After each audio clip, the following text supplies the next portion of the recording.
ഇന്ത്യയിൽ ആരൊക്കെ ജീവിക്കുന്നുണ്ടോ അവർക്കെല്ലാം ക്യാഷ് റിസീവ് ചെയ്യുന്നതിനും പേ ചെയ്യുന്നതിനും ഒരു പരിധിയുണ്ട്. ആ പരിധി ലംഘിച്ചു കഴിഞ്ഞാൽ ഉയർന്ന നിലയിലുള്ള പെനാൽറ്റി ഉണ്ടാവും. ക്യാഷായി റിസീവ് ചെയ്യുന്നതിനും പേ ചെയ്യുന്നതിനും അനുവദനീയമായ ലിമിറ്റുകൾ എത്രയാണെന്ന് നമുക്ക് നോക്കാം. ക്യാഷ് റിസിപ്റ്റിൻ്റെ കേസസിൽ ലോണോ ഡിപ്പോസിറ്റോ ആണ് സ്വീകരിക്കുന്നതെങ്കിൽ മാക്സിമം ഒരു വർഷം സ്വീകരിക്കാവുന്നത് 20,000 രൂപയാണ്. 269 SS പ്രകാരമാണ് ഈ ഒരു ലിമിറ്റ് നിശ്ചയിക്കുക. അതായത് ഒരു വ്യക്തി മറ്റൊരു വ്യക്തിയിൽ നിന്നും ലോണായോ ഡിപ്പോസിറ്റായോ സ്വീകരിക്കാവുന്ന മാക്സിമം ലിമിറ്റ് ഒരു വർഷത്തേക്ക് 20,000 രൂപയാണ്. അത് ക്യാഷായിട്ട് പല തവണയായിട്ട് വാങ്ങി തിരിച്ചു കൊടുക്കാനൊന്നും പറ്റത്തില്ല.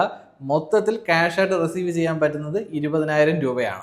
20,000 രൂപയ്ക്ക് മുകളിൽ ഒരു വ്യക്തി മറ്റൊരാളിൽ നിന്നും ലോണോ ഡിപ്പോസിറ്റോ സ്വീകരിച്ചിട്ടുണ്ടെങ്കിൽ അവർക്ക് പെനാൽറ്റി വരുന്നത് 100% ആണ്. ആ റിസീവ് ചെയ്യുന്ന എമൗണ്ട് എത്രയാണോ ആ എമൗണ്ടിന് തുല്യമായ എമൗണ്ട് പെനാൽറ്റി വരും. നമ്മൾ സാധാരണമായി ചെയ്യുന്നൊരു കാര്യമാണല്ലോ ഫ്രണ്ട്സിൻ്റെ കയ്യിൽ നിന്നും റിലേറ്റീവ്സിൻ്റെ കയ്യിൽ നിന്നും കടം വാങ്ങുക. അപ്പോൾ ഈ കടം വാങ്ങുന്നത് ക്യാഷ് ആയിട്ടാണെങ്കിൽ ഈ സെക്ഷൻ അട്രാക്റ്റ് ചെയ്യും, പെനാൽറ്റി വരാനുള്ള സാധ്യതയുണ്ടാവും. 269 SS ബന്ധപ്പെട്ട് ഒരു ഹൈക്കോടതി വിധി ഉണ്ടായിരുന്നു. അതുമായി ബന്ധപ്പെട്ട് ഞാനൊരു വീഡിയോ ചെയ്തിരുന്നു. കേസ് എങ്ങനെയായിരുന്നു?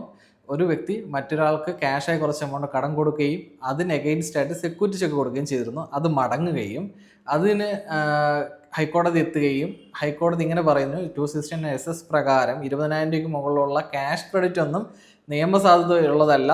അതുകൊണ്ട് അതിന് എഗെയിൻസ്റ്റ് ആയിട്ട് കൊടുത്ത സെക്യൂരിറ്റി ചെക്കിനും വാലിഡിറ്റി ഇല്ല. അതുമായി ബന്ധപ്പെട്ടിട്ടുള്ള കേസുകൾക്ക് പോകാൻ പറ്റില്ല എന്നായിരുന്നു പറഞ്ഞിരുന്നത്. പക്ഷേ ആ ആള് സുപ്രീം കോടതിയിൽ പോവുകയും സുപ്രീം കോടതി ഈ ഹൈക്കോടതി വിധിയെ റദ്ദാക്കുകയും ചെയ്തു. 269 SS പ്രകാരമുള്ളത് ഒരു പെനാൽറ്റി പ്രൊവിഷനാണ്. അതുകൊണ്ട് സെക്യൂരിറ്റി ചെക്ക് കൊടുക്കുന്നതിൽ നിയമസാധ്യത, അതായത് ചെക്ക് ബൗൺസ് ആകുമ്പോഴുള്ള കേസിൽ നിന്നും അയാൾ രക്ഷപ്പെടില്ല എന്നാണ് സുപ്രീം കോടതി വിധി പറഞ്ഞത്.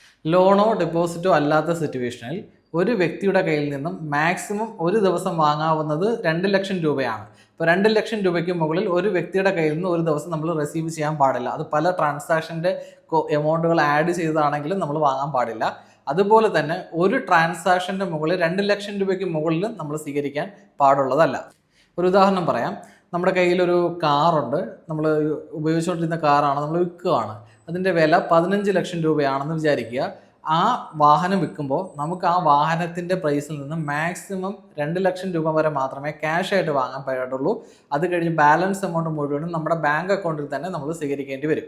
അങ്ങനെ നമ്മൾ സ്വീകരിച്ചില്ല എങ്കിൽ ആ വാങ്ങുന്ന എമൗണ്ട് എത്രയാണോ അതിൻ്റെ തുല്യമായിട്ടുള്ള എമൗണ്ട് ആയിരിക്കും പെനാൽറ്റി ആയിട്ട് വരിക. 15 ലക്ഷം രൂപയുടെ വാഹനം വിറ്റു, 15 ലക്ഷം രൂപ ക്യാഷായി റിസീവ് ചെയ്തു. അങ്ങനെയാണെങ്കിൽ 15 ലക്ഷം രൂപയായിരിക്കും നമുക്ക് ലഭിക്കാവുന്ന പെനാൽറ്റി. 269 ST പ്രകാരമാണ് daily 2 lakh rupees cash limit നിശ്ചയിച്ചിരിക്കുന്നത്.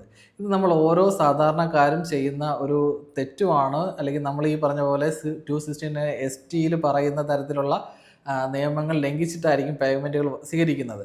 നമ്മളൊരു ലാൻഡ് സെയിൽ ചെയ്തു, അല്ലെങ്കിൽ ഒരു വാഹനം സെയിൽ ചെയ്തു, അല്ലെങ്കിൽ നമ്മൾ നോർമൽ ഡെയിലി ലൈഫിലുള്ള ഗുഡ്സ് സെയിൽ ചെയ്യുന്നു, ഒരു കച്ചവടത്തിലാണ്, ബിസിനസ്സിലാണ്, ഗുഡ്സ് സെയിൽ ചെയ്യുന്നു.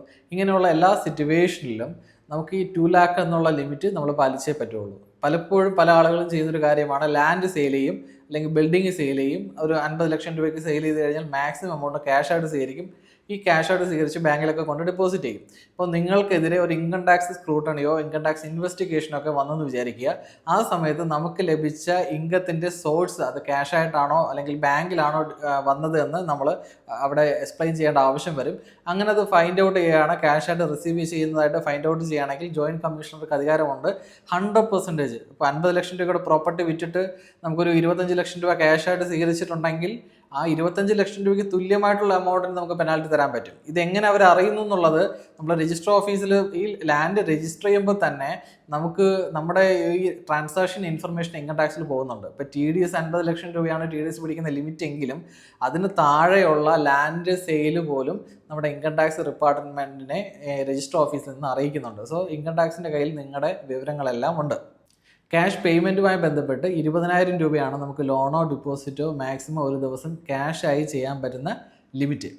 269 T പ്രകാരം പെനാൽറ്റിയും അതുപോലെ തന്നെയാണ്. 100% വരെ നമുക്ക് പെനാൽറ്റി കിട്ടാം അതിൽ മുകളിലായിട്ട് ക്യാഷ് നമ്മൾ ലോണോ ഡിപ്പോസിറ്റോ പേ ചെയ്യുകയാണെങ്കിൽ.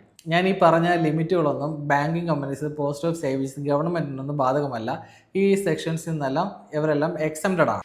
നമ്മൾ നടത്തിയ ഈ ക്യാഷ് ട്രാൻസാക്ഷൻസ് എങ്ങനെയാണ് ഇൻകം ടാക്സ് ഡിപ്പാർട്ട്മെൻറ്റ് അറിയുക?